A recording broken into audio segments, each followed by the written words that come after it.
బీజేపీకి సంబంధించి one more question అండి. ఇప్పుడు ఏపీలో కూటమిలో భాగస్వాములు అయ్యారు, పోటీ చేశారు, కొన్ని గెలుచుకున్నారు సీట్లు. తెలంగాణ విషయానికి వస్తే ఇక్కడ కూడా 8 ఎంపీ ఎమ్మెల్యేలు, ఒక ఎమ్మెల్సీ, ఒక ఆర్ఎస్ తీసుకున్నారు. ఓకే, అక్కడ లడ్డూ విషయంలో ఎక్కువగా రియాక్ట్ అయ్యింది ఒకరు జనసేన నుంచి పవన్ కళ్యాణ్ గారు అయితే, మరొకరు బీజేపీ పార్టీ యువమోర్చా అవ్వచ్చు, లేదంటే అనుబంధ సంఘాలు కావచ్చు, బీజేపీ యువ నాయకులు కావచ్చు రియాక్ట్ అయ్యారు. జగన్ గారి ఇంటి మీద కలర్స్ వేయడం కానీ, ధర్నాలు చేయడం కానీ, రాకుండా అడ్డుకుంటామని వార్నింగ్లు ఇవ్వడం కానీ. ఇక్కడున్న హైదరాబాద్ ఎంపీ క్యాండిడేట్ కూడా తిరుపతికి వెళ్ళి ఆవిడ అక్కడ ధర్నా చేస్తాను, అడ్డుకుంటాను జగన్ గారిని అని చెప్పి వార్నింగ్ ఇచ్చే పరిస్థితి. అదే బీజేపీ ఇక్కడ హైడ్రా విషయంలో బాధితుల తరపున మాట్లాడడం కానీ, ఫైట్ చేయడం కానీ, కాంగ్రెస్ గవర్నమెంట్ని ఆ స్థాయిలో ప్రశ్నించడం కానీ, ఎదిరించడం కానీ చేయలేదు అనే ఒక భావన.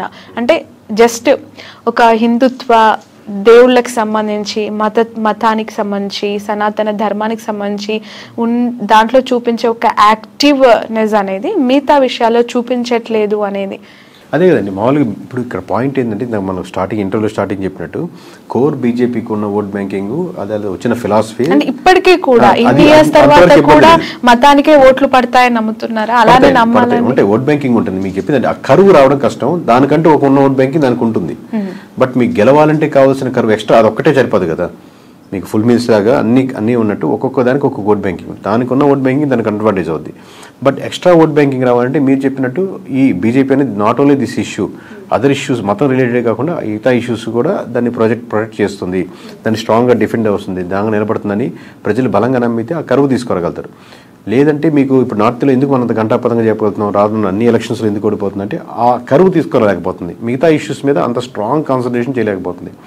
ఎక్కడో ట్యాక్స్ కానీ, అన్ఎంప్లాయ్మెంట్ కానీ, లేకపోతే ఫార్మర్స్ కానీ, ఇక్కడెక్కడో లేదా కొంత గ్రూప్ ఆఫ్ పర్సన్స్కి బెనిఫిట్ చేయడం కానీ, ఇక్కడ ప్రజలు దాన్ని బలంగా నమ్ముతున్నారు. సో దానికి అనుగుణంగానే బీజేపీ నడుచుకుంటుంది, అలాగే ఉంటుంది అన్నప్పుడు ఏంటంటే ఇంక ఎక్స్ట్రా మైలేజ్ రాదు. సో మీరు చెప్పినట్టు టీటీడీలో ఇష్యూస్ వచ్చింది, మాట్లాడండి, సనాతన ధర్మం గురించి నిలబడండి, తప్పులేదు.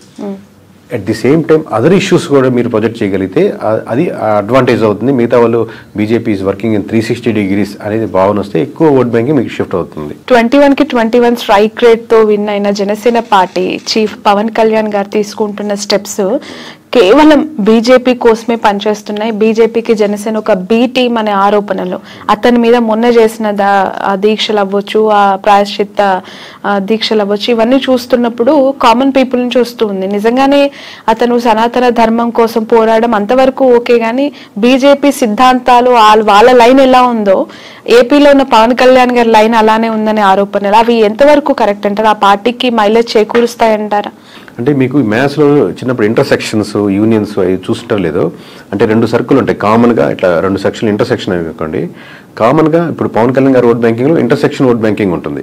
అంటే అది పవన్ కళ్యాణ్ గారిని నమ్మేవాళ్ళు, అట్ ది సేమ్ టైం బీజేపీని నమ్మేవాళ్ళు, సిద్ధాంతపరంగా ఇద్దరు కామన్గా ఉండాలనుకునేవాళ్ళు. అలాగే కోర్గా పవన్ కళ్యాణ్ గారికి ఇంకో సెపరేట్ ఓట్ బ్యాంకింగ్ ఉంటుంది. ఆ ఓట్ బ్యాంకింగ్ ఉన్న వాళ్ళకి ఈ కోర్గా ఈ సర్కిల్ ఇంటర్సెక్షన్లోనే ఉన్న ఓట్ బ్యాంకింగ్కి కొంచెం వేరియేషన్స్ ఉంటుంది. ఇప్పుడు కామన్గా ఉన్న ఓట్ బ్యాంకింగ్ వరకు ఓకే, బట్ సెపరేట్గా పవన్ కళ్యాణ్ గారికి యూనిక్ బేస్డ్ ఓట్ బ్యాంక్, అది క్రిస్టియన్స్ ఉంటారు, ముస్లిమ్స్ ఉంటారు, డెవలప్ చేయాలని ఉంటారు. వాళ్ళకి ఏంటంటే ఈ ఇమేజ్ ఎక్కువ బిల్డ్ అయ్యే కొద్దీ, ఓట్ బ్యాంకింగ్ పరంగా ఇట్టే వెళ్ళే కొద్దీ వీరికి డిఫరెన్షియేటర్స్ ఉంటుంది, ఆబ్వియస్గా లూజ్ అవుతూ ఉంటారు. అంటే యూనిక్ పాలిటిక్స్ ఎక్స్పెక్ట్ చేస్తారు. ఆబ్వియస్గా టీడీపీ చేస్తున్నా లేదా వైఎస్ఆర్సీపీ చేస్తున్న ఓట్ బ్యాంకింగ్తో పోలిస్తే జనసేనలో కొంత గ్రూప్ ఏంటంటే ఇది కొత్త రాజకీయాలకు మార్పు తీసుకొస్తుంది, జీరో పాలిటిక్స్ వైపు ఉంటుంది. అట్లాగా జీరో పాలిటిక్స్ అంటే డబ్బులు అది కాదు, ఖర్చు పెట్టే డబ్బులు ఇచ్చేది కాకుండా మామూలుగా రైట్ పీపుల్కి ఏం కోరుకుంటారు అలాంటి పాలిటిక్స్ మీదే చేస్తుంది. అలాంటిదే జనసేన ముందుకు తీసుకెళ్తుంది అన్న ఆ ఓట్ బ్యాంకింగ్ పర్స్పెక్టివ్ ఉన్న ఓట్ బ్యాంకింగ్ మటుకు ఎఫెక్ట్ పడుతుంది. ఇంటర్సెక్షన్గా ఉండి తన తత్వాలు, బీజేపీ తత్వాలు లేదా ఆలోచనలు ఒకటే ఉన్న ఓట్ బ్యాంకింగ్ ఏదైతే ఉంటుందో వాళ్ళకి మటుకు అడ్వాంటేజ్ ఉంటుంది, కరెక్ట్ గా చేస్తున్నారు పవన్ కళ్యాణ్. పార్టీ పర్సెప్షన్ లో చూస్తే అలాంటి ఓట్ బ్యాంక్ ఇనిషియల్ స్టేజ్ లో దూరం చేసుకోవడం అంటే వేరీ చేసుకోవాలండి. మనం ఎంత వరకు దీన్ని స్ట్రెచ్ చేయొచ్చు, ఎంత ముందుకు వెళ్తే బాగుంటుంది. మనం 21 సీట్లు గెలిచారు, నెక్స్ట్ టైం మొత్తం గెలవాలంటే ఎన్ని గెలుచుకోవాలి, ఓవరాల్ గా కంట్రీలో బీజేపీ యొక్క పరిస్థితి ఇప్పుడు ఎక్కువ బీజేపీ లూజ్ అవుతుంది అనుకోండి, దాంతోపాటు దాని మీద నిలబడ్డ వాళ్ళు కూడా లూజ్ అయిపోతూ ఉంటారు.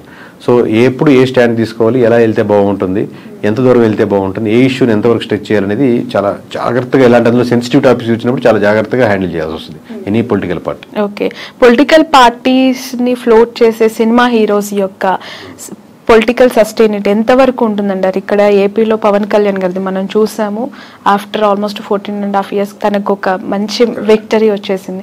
అక్కడ ఇప్పుడు అగైన్ మళ్ళీ మనం తమిళనాడులో విజయ్ గారి పార్టీ చూస్తూ ఉన్నాము. సో ఎట్లా ఉంటుందంటారు వాళ్ళ గ్రోత్? అంటే ఒక్కటండి, ఇప్పుడు ఎనీ పొలిటికల్ పార్టీ వీళ్ళకి అడ్వాంటేజ్ ఉంటుంది. సినిమాలు చెప్పినట్టు చాలా రోజులుగా first day openings, first show openings వరకు ఉపయోగపడుతుంది. వన్స్ ఒకసారి గెలిచేసాక, ఇప్పుడు గెలిచే వరకు 14 సంవత్సరాలు అక్కడ విజయ్ గారు స్టార్ట్ చేస్తున్నారు, లేదా గెలవచ్చు, లేదా ఎంజీఆర్ కావచ్చు, ఎన్టీఆర్ గెలిచిన తర్వాత వాళ్ళు తీసుకునే నిర్ణయాలను బట్టి ఇంకా మళ్ళీ సినిమా స్టార్ ఓటేరు. ఇప్పుడు నేను రాజశేఖర రెడ్డి కొడుకునే అని చెప్పినప్పుడు ఫస్ట్ టైం ఉపయోగపడుతుంది, నెక్స్ట్ టైం రాజశేఖర రెడ్డి కొడుకుగా ఓటేరు. అంటే మీరేం చేశారు, అదే అలాగే హీరోగా నేను అభిమానిస్తున్నాను, హీరోగా ఓటేశాను, నెక్స్ట్ టైం ఇంకా అది ఉపయోగపడదు.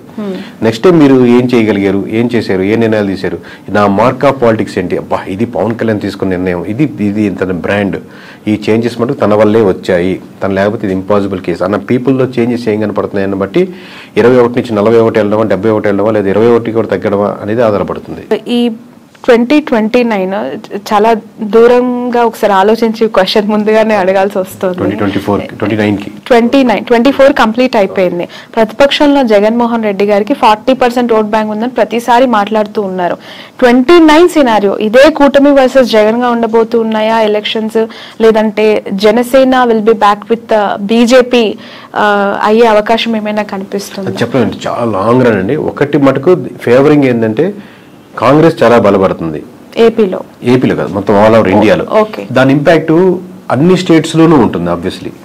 ఇప్పుడు బీజేపీకి 1% 2% ఉంది కదా, బీజేపీకి ఎవరు ఓట్లు వేస్తారు అనుకున్న స్టేజ్ కాడి నుంచి ఇప్పుడు ఎంపీలు కానీ ఎమ్మెల్యేలు కానీ గెలుచుకుని అసోసియేట్ ఉంటే బాగుంటుంది కదా అని ఉంటుంది. ఎందుకంటే ప్రతి స్టేటు సెంట్రల్లో గెలిచే పార్టీతో అసోసియేట్ అవ్వాలని కోరుకుంటా ఉంటారు. Both are came from the ఒకే ఒక బ్రీడ్ నుంచి వచ్చిన వాళ్ళు, కాంగ్రెస్ కానీ వైఎస్ఆర్సీపీ కానీ. సో ఎంత కాంగ్రెస్ డెవలప్ అవుతా ఉంటే వైఎస్ఆర్సీపీకి తెలియకుండా డైరెక్ట్లీ ఆర్ ఇండైరెక్ట్లీ అంత ఫెచ్ అవుతూ ఉంటుంది. బీజేపీ యొక్క ఓట్ బ్యాంకింగ్, వైఎస్ఆర్సీపీకి ఉన్న ఓట్ బ్యాంకింగ్ కంప్లీట్లీ వేరే different set of vote banking. ఏముందో వైఎస్ఆర్సీపీ బీజేపీతో అసోసియేట్ అయినా లేదా ఉన్నప్పటికీ కూడా డైరెక్ట్లీ ఆర్ ఇండైరెక్ట్లీ ఇంతకుముందు వరకు, బట్ డైరెక్ట్గా వచ్చి నేను బీజేపీతో అసోసియేట్ అవుతున్నాను, బీజేపీ చేసేది రైటే, బీజేపీతో పార్టీతో మనం కలిసి ఉంటాం అని ఓపెన్ స్టేట్మెంట్ కానీ ఓపెన్గా వెళ్ళారు. ఎందుకంటే రెండు విభిన్నమైనటువంటి vote banking. But it comes to Congress, తనకు ఒక ఫేవర్ ఉంటుంది, ఎందుకంటే ప్యారలల్ ఓట్ బ్యాంకింగ్, రెండు భావజాలం కానీ ఓట్ బ్యాంకింగ్ కానీ. సో అది ఎంత అడ్వాంటేజ్ అయితే అంత వైఎస్ఆర్సీపీకి ఫెచ్ అవుతుంది. So at the same time other side కూడా మన డెవలప్మెంట్ బాగుంటే వీళ్ళకి ఫెచ్ అవుతుంది. లేదు ఓన్లీ బీజేపీ తోనే అవుతుందంటే నష్టపోయేదానికి ఆస్కారం ఉంటుంది. వైఎస్ఆర్ కాంగ్రెస్ పార్టీ ప్యారలల్ గా చూసినప్పటికీ కూడా ఏపీ విషయానికి వస్తే there is very separate scenario అండి. కాంగ్రెస్ పార్టీ విషయంలో అక్కడ ఒక అన్యాయం చేసింది, మాకు ద్రోహం చేసిన పార్టీగా ఆ పార్టీ పైన ముద్ర ఉంది. అది ఎంతవరకు చెరిపేసుకుంటుంది ఆ పార్టీ అనేది మళ్ళీ ఒక క్వశ్చన్ మార్క్ గా కనిపిస్తుంది. సో అక్కడ గ్రో అనేది, కాంగ్రెస్ యొక్క గ్రో అనేది కనిపిస్తుందంటారా ఏపీలో? ఎందుకంటే ప్రత్యేక హోదా గురించి ఉద్యమాలు, ధర్నాలు ఇప్పటికీ డిమాండ్ చేసే అనేక మేధావులు ఉన్నప్పుడు సో దీని గ్రోత్ ఎట్లా ఉంటుందంటారు? ఆబ్వియస్ గా దాని ఇంపాక్ట్ ఉంది. బట్ ఇంకా ఈ 4 years లో దాన్ని ఎలా కన్వర్ట్ చేసుకోగలరు, ఎందుకంటే కాంగ్రెస్ బలంగా ఉన్నటువంటి ఒకప్పుడు స్టేటే కదా. సో ఎంత కన్వర్ట్ చేసుకుంటారు అనేది ఇప్పటి నుంచి తీసుకునే డిసిషన్ బట్టి ఆధారపడుతుంది అంటున్నాను. ఇప్పటికైతే మామూలుగా కాంగ్రెస్ కి ఓట్ బ్యాంకింగ్ ఇక్కడ ఏపీ వరకు పెరిగిపోయింది, అద్భుతంగా ఉందని ఏం లేదు. బట్ నేను ఏంటంటే నేషనల్ వైడ్ నుంచి ఇంపాక్ట్ వస్తున్నప్పుడు దాని ఇంపాక్ట్ ఎంతో కొంత ఆంధ్రప్రదేశ్ మీద కూడా పడేదానికి ఆస్కారం ఉంది. ఇప్పుడు మనం కూడా అబ్జర్వ్ చేస్తుంటారు కదా సెంట్రల్ లో ఏ గవర్నమెంట్ రాబోతుంది అనేది.